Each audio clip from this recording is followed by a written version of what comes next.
Without further ado, let's go ahead and get started on the history of the public library. I actually put this together earlier last fall. The Sioux City Public Library was doing a workshop in November. They asked for a history of the public library and found out that it was a pretty interesting and multifaceted story. First off, we have to go back to the very early days of Sioux City history. I have a picture here of Pearl Street looking north from 2nd Street. And this was the main business avenue in the 1850s and 1860s. This happens to be one of our earliest photographs from 1866. And already this early, there was a desire to establish a library. And now, keep in mind, it was not at all common in the 1860s to have a free public library, a place where you could just go and borrow a book, and that was funded through municipal funds. Libraries tended to be in private hands, mostly in wealthy people. Books were quite expensive. They increasingly were cheaper as time went on, as more advanced printing techniques took hold. But this is also a period where Americans are getting to be better educated, and there's a real desire to have more access to reading material. And so there were. Most libraries began as kind of private initiatives, and that's certainly what happened in Sioux City. So there was a group of Sioux City residents in February of 1865 that met to discuss forming a library association. And I got another picture. I'm just going to show you a few pictures of what Sioux City was like in the mid-1860s. This photograph was taken from 7th and Jackson Street, and we're looking to the southwest toward the Missouri River levee. So you can tell this is the period when Sioux City is really kind of a Wild West town, and its main connection to the outside world is the Missouri River and the steamboats on the Missouri. So this group met, and they voted to maintain the Sioux City Lyceum, which is a kind of a forerunner of the public museum. It was a local debating society that had been around since 1857, but they did not agree to establish a library at that point. But there remained to be an interest in doing that. Here's another photo from 7th and Jackson Streets, looking to the west, kind of up the Perry Creek Valley. You could kind of see a little bit what was the early military road that led into the Dakota Territory. And finally, we have another photo from 7th and Jackson looking to the northwest. So you can see about 10th Street was the very northern edge of town in 1866.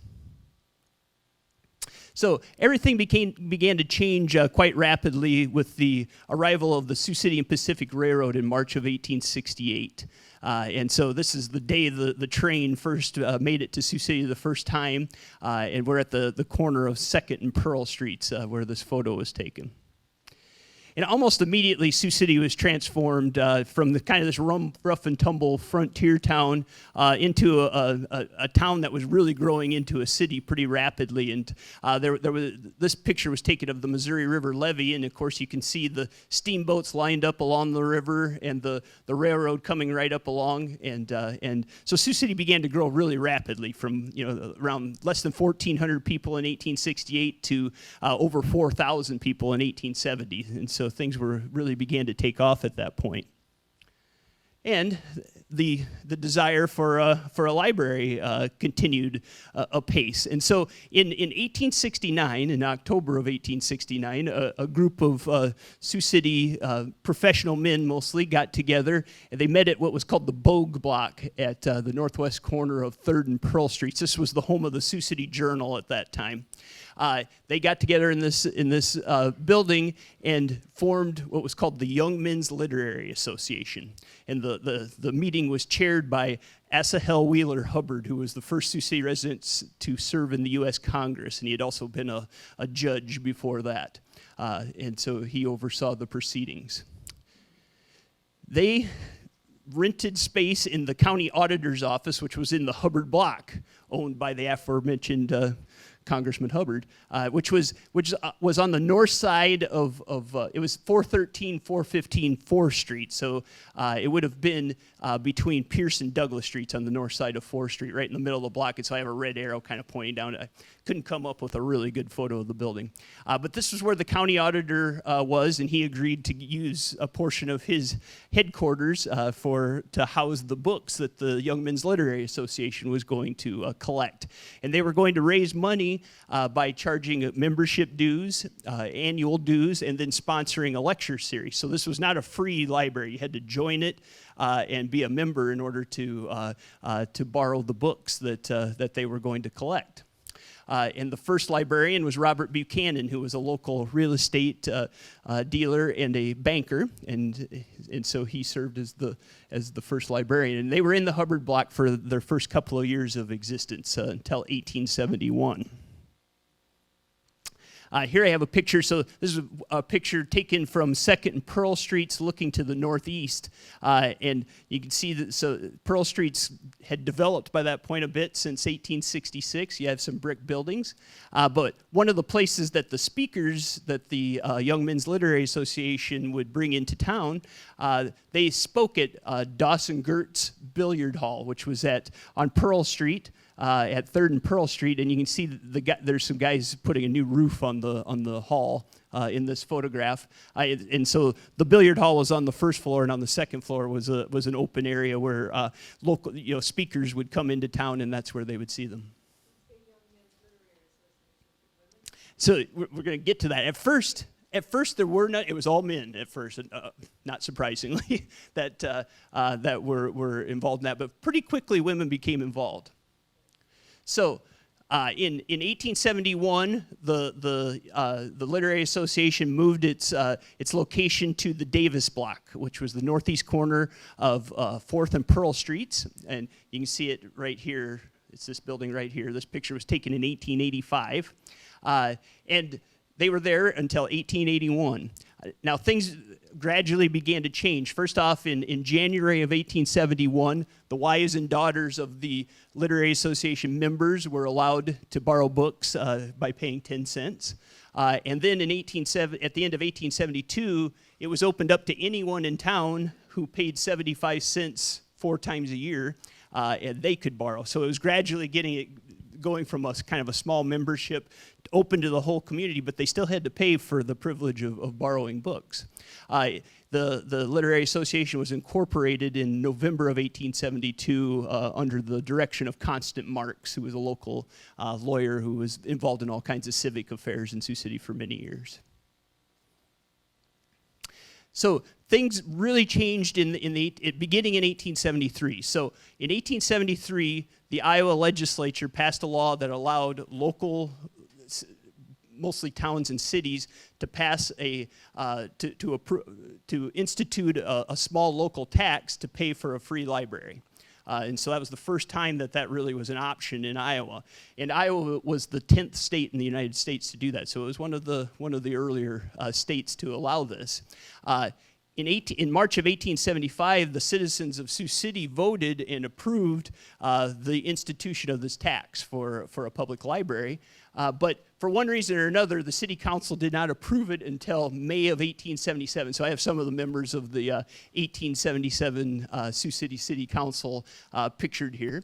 But when they passed an ordinance, that's when the public library was officially formed. So that's the point where the Sioux City Public Library became our free public library.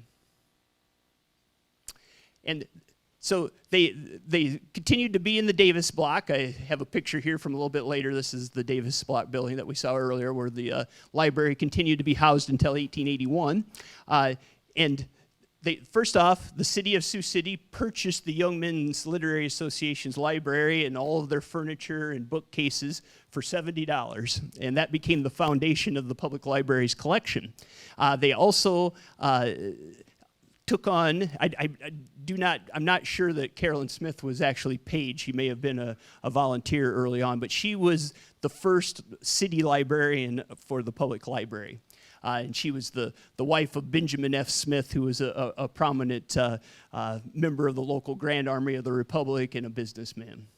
And so at this point, you can see that it's gradually transitioning from an all male-dominated institution into more and more participation with women.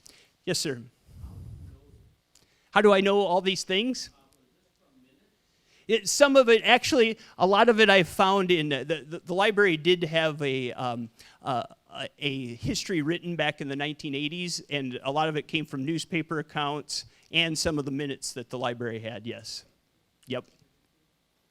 And so now, the other thing that set apart the early library from later is that this wasn't a self-service situation. It was very much like stores were at the time, where you went to the counter and you asked for a book, they retrieved the book and brought it to you. You didn't just browse the stacks at this time.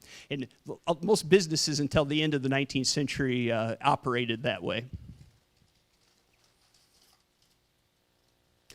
So the public library bounced around a little bit in the 1880s and early 1890s. This is a picture of the lower part of downtown Sioux City, but in 1881 and 1882, the library was housed in this small two-story building at 3rd and Pearl Street, the southeast corner, called the Columner Building. And then for a couple of more years, from 1882 to 1886, it was housed in this frame building that I'm pointing to here with the red arrow above it, at the southwest corner of 5th and Pierce Streets. The big building you see here was the Woodbury County Courthouse at the time, which was where the Orpheum Theater is right now at 6th and Pierce Streets. And then finally, at the end of the 1880s, from 1886 to 1892, it was housed in the Union Block. And the Union Block was a big business block on Pearl Streets, between 4th and 5th Street on the east side of Pearl Streets. Now, things changed. The library entered a period of rapid expansion beginning around 1890. First off, in 1885, the city of Sioux City purchased the lot at the northeast corner of 6th and Douglas Streets, and to potentially build a library building. And then the Sioux City Library and Building Association was formed in 1890. And that was the group that was going to raise the money, in addition to some public funding, to build a new combination library and city hall building. And so the Library Association took control of that project at the beginning of 1891, and I have some of the officers that were involved in this, like Thomas J. Stone, who was the president of the First National Bank. Charles Bruin was a grocer. Edward Spalding was a local businessman, and Arthur Garrettson was one of the real leaders of Sioux City during this time, which were kind of the boom years in Sioux City.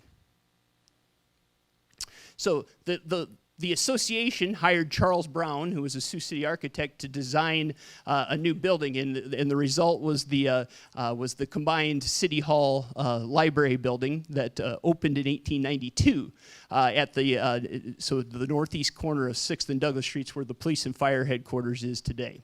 The library occupied the entire first floor, and then city offices occupied the floors 2 through 4, and then the top floor was the Armory Hall for the local Grand Army of the Republic, and where they could do military ceremonies and things like that. And there was also a small space given to what was called the Sioux City Scientific Association, which is the direct forerunner of the Sioux City Public Museum. And so we had a little tiny part of this building as well.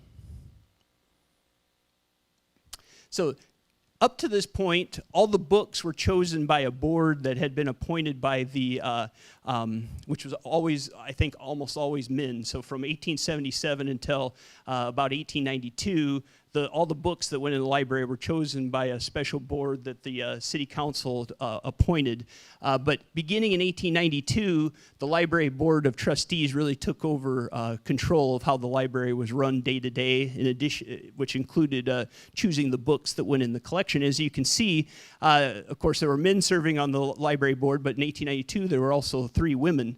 And so this is one of the first public institutions in which women really had a big role to play. The other one that comes to mind, other than schools, were hospitals, and so that would be the other point. But yeah, so we have, for instance, Rose Taylor was on this board, and Anna Strange, and then Rosa Oberholzer, who ended up being the city librarian from 1895 to 1910, which means she was the main librarian for the city of Sioux City during that period. One of the first things that happened after the building of the new building was George Perkins, the owner and editor of the Sioux City Journal, who was serving in the U.S. Congress at the time, had the Sioux City Public Library declared a U.S. government depository, and all kinds of then government publications were sent to the public library, and that really increased the holdings of the library, increased its things that it had available for the public to use. Here we have a picture then.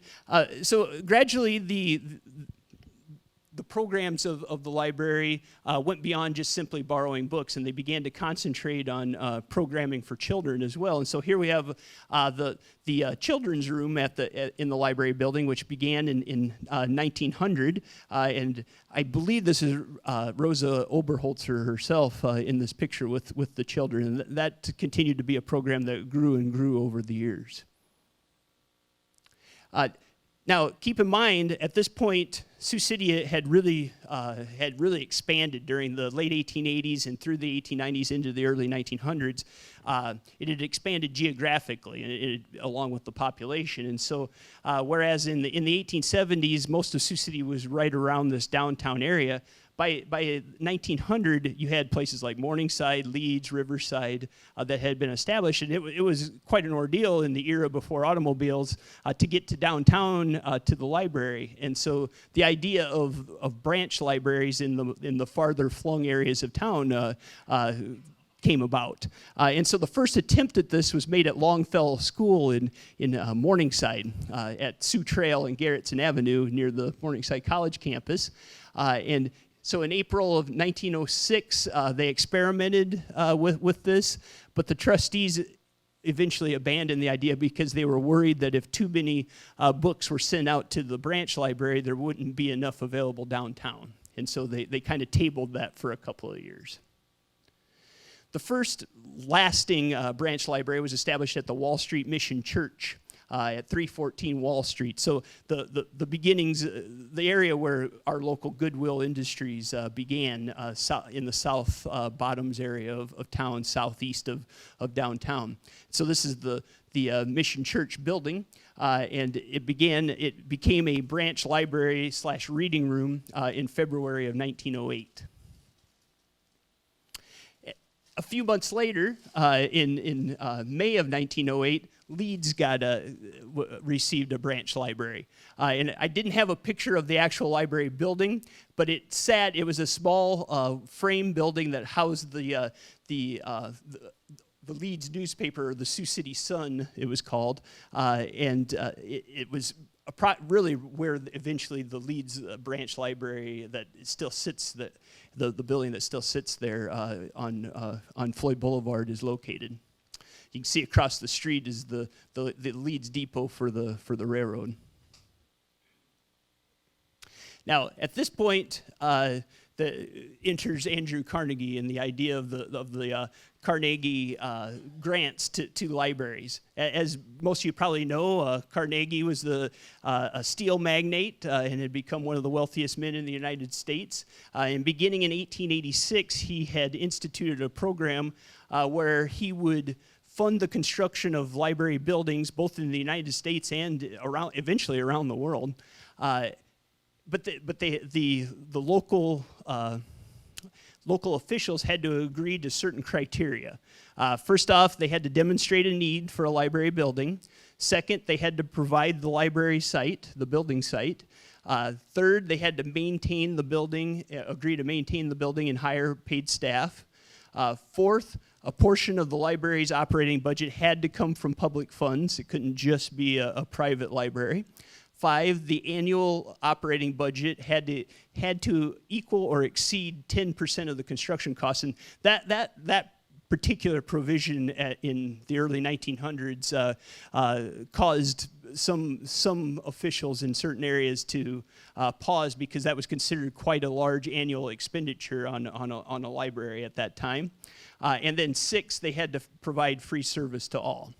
And so It was also the Carnegie program that instituted the open stacks policy, where the patrons would come into the library and browse the book stacks to find the books that they wanted, rather than asking the librarian for them and have them delivered to them.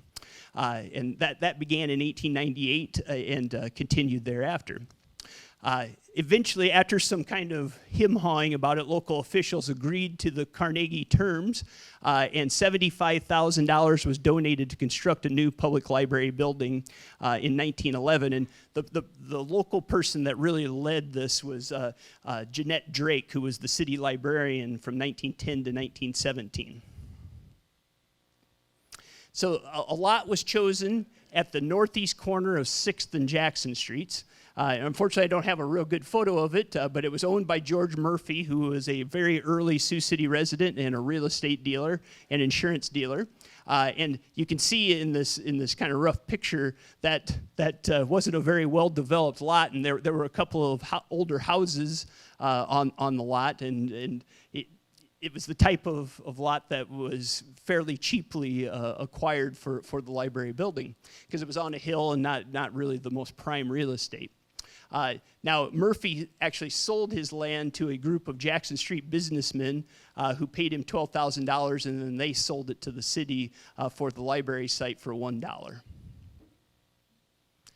The architect was Edward Tilton from New York, who designed most of the Carnegie libraries from the late 1890s until the end of the program. And then the local architect was William Steele, who was the most prominent Sioux City architect at that time. Eventually went on to be the leader of the designing of the Woodbury County Courthouse. Here we have a picture of the laying of the cornerstone in 1912 with the various city officials out there. So this is in March of 1912. And then the completed library building that still stands and served as the main public library from 1913 to 1990.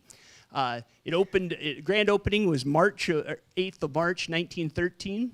By that point, the collection included 35,000 books, so it had really come a long ways from the 300 that the Young Men's Literary Association had begun with. And the Tilton design tended. Our public library was pretty typical of the Edward Tilton designs. There were almost always steps up into the library, the libraries that he designed, and to symbolize elevation by learning. And then almost always the steps were on either side was a lamp post to symbolize enlightenment. And so this was true of most of these library designs, and eventually, because of things like the Americans with Disabilities Act and such, became a problem for Carnegie libraries to continue to be used as public buildings as time went on. The other thing of note is that the Sioux City Academy of Science and Letters, which had come out of the old Sioux City Scientific Association, was granted quarters on the upper floors of or on the top floor of the new library building in 1920. And actually, the museum was there until the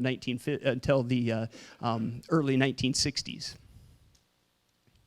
So here we have a picture of the main circulation desk around 1915 in the downtown library. And of course, we have the children's room, always a key feature in library programming. And at this point, then, there was a desire to build a permanent structure for the Leeds branch library.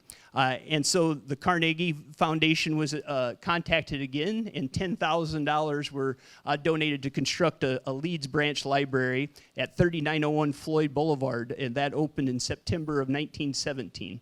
So that was, and again, an Edward Tilton designed library. And so that was the first of the purpose-built branch libraries in Sioux City. A program that emerged toward the end of World War I was the Sioux City Library Hospital Service. During World War I, while U.S. military personnel were recouping in military hospitals around the country and in Europe, there was quite a bit of success providing reading material for them that was donated by U.S. citizens for them to pass the time. And the folks at the library thought it would be a good idea to kind of continue that program in Sioux City's hospitals. So in 1919, the Sioux City Library Hospital Service was established, and it was led by Rose O'Connor, who is pictured here in this photograph, and she led the program until her death in 1939. So the public library had stations in all of Sioux City's hospitals to provide reading material to the patients. And this particular picture was taken in St. Vincent's Hospital, just up the street from us. The second purpose-built branch library, actually part of a new school building, was the Crescent Park Branch Library at 27th and Merle Street. The new Crescent Park School opened that year, and it contained a branch library for the people in the surrounding neighborhood. Here we have Mildred Pike, who was the city librarian, and then eventually her title changed to library director from 1927 to 1963. She had joined the staff of the library in 1919 and had been head of the circulation department before that. Now, in 1926, the citizens of Sioux City passed a $100,000 bond issue to build new branch libraries in various parts of town. And the first one to open was the Fairmont Park Branch Library on Fairmont Street between Greenville and Morningside. It was designed by William Steele, and it opened in June of 1927. A second one, very similar design, Prairie School design, also designed by William Steele, was the Smiths Villa Branch Library at 1509 George Street, and it was opened in November of 1927. In both cases, there had already been branch libraries in those areas, but they had been operating out of rented quarters. The North Branch Library at 810 29th Street, so at 29th and Jones Street approximately, opened in April of 1929, and that was also designed by William Steele, but instead of a Prairie School design, it was in more of a Tudor Revival design. And then finally, the Riverside Branch Library opened in July of 1930, another William Steele design, 717 Wright Avenue, and today it is, I believe, it's kind of been turned into a house, a private home.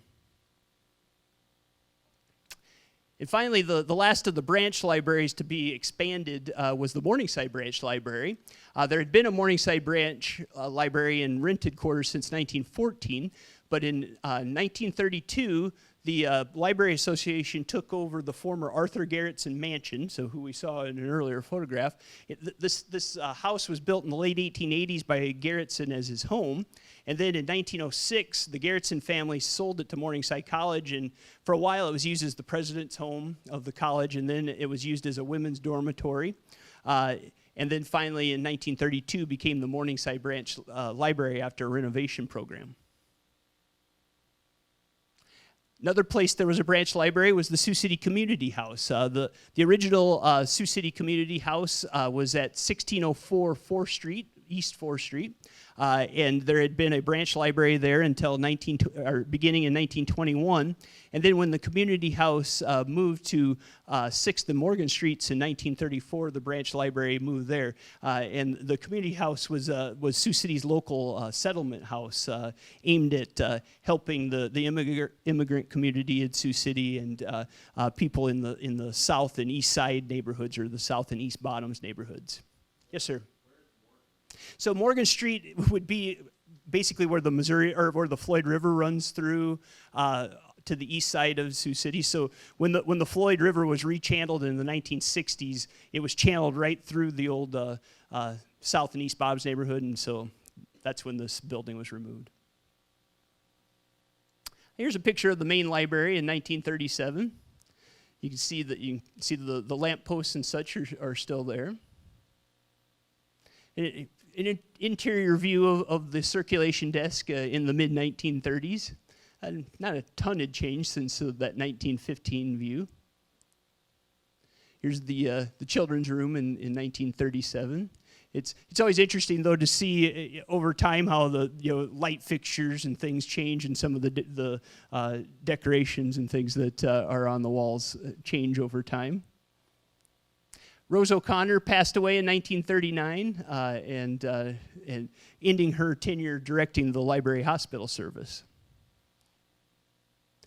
Now, jump up to the 1960s. Here we have a 1963 photo of the main library. By that point, the trees had kind of obscured the front of the building. And interior view, kind of cool to see the old card catalog. And now we have the children's room. Some that I see right away is fluorescent lights had been put into the library by that point. So in the late 1960s began another period of change for the library system, and the first thing was the decision to demolish the Morningside Branch Library, or the old Arthur Garretson Mansion, which was quite controversial at the time. It was a pretty cool piece of architecture, and a lot of people had a personal connection to that building. But the decision was made, instead of refurbishing that, to build a new building, and so it is being torn down in this November 1967 view. And then in October of 1968, the current Morningside Branch Library opened, so at approximately the same location as the Garretson Mansion had been. And so this is a picture from the mid-1970s of that. Now, in 1979, the library board voted to close all of the branch libraries except for the Morningside branch because of budgetary constraints, and because the usage pattern of the library had really changed from the 1940s to the late 1970s. But there was so much public resistance to that the branch libraries continued to operate until 1982. And so this is a picture of the Leeds Branch Library in 1978, but it was closed in 1982 as a branch library, and has been used for different things over the years. At one point, it was kind of a community meeting center, and I understand it's a private residence now. Now, with the closing of the branch libraries, there was a decision to put a branch location in the Sunset Plaza. So off of Hamilton Boulevard, here we have a picture of the Sunset Plaza in 1978, and that opened in July of 1982. And that original branch was kind of in this area, fairly close to where the driver's license renewal center is today. When Marketplace Mall opened in 1986, the library just simply shifted locations from where it had been in the older Sunset Plaza buildings to the newer Marketplace Mall location. And then finally, starting in the mid-1980s, there was a real drive to build a new main library downtown for a host of different reasons. And a good portion of it was the original building was having increasing difficulty meeting requirements as far as access for disabled people. It was also quite crowded. And of course, this is the period where you're getting more and more starting to get computerized systems in the library, and so there was a drive to get a new library location, and instead of building a new building, the former First Federal Bank, which had been constructed in 1975 at the southwest corner of 6th and Pierce Streets, was chosen and renovated into the library building. And when it opened in February of 1990, it was named after Wilbur Alfs, local businessman of Alfs manufacturing fame, who was the biggest contributor to the fundraising campaign. And here's a picture of the grand opening in February 1990. About 3,000 people came to the grand opening. Here's the ribbon cutting featuring, at the time, Mayor Bob Scott. And we also have Robin Connor, the two children, and Trevor Sheets, who was the son of George Sheets, the library director at the time, who's right here. And then in the background, we have Dr. Anthony Kelly, who was the president of the library board at that time. And then finally, the last of the library facilities to open was the Perry Creek Branch Library. Instead of having a library branch in the marketplace as it had been, in 2004 it moved across the street to the Sunset, or the Perry Creek, or I guess it's the Plaza Professional Center, and that opened in May of 2004.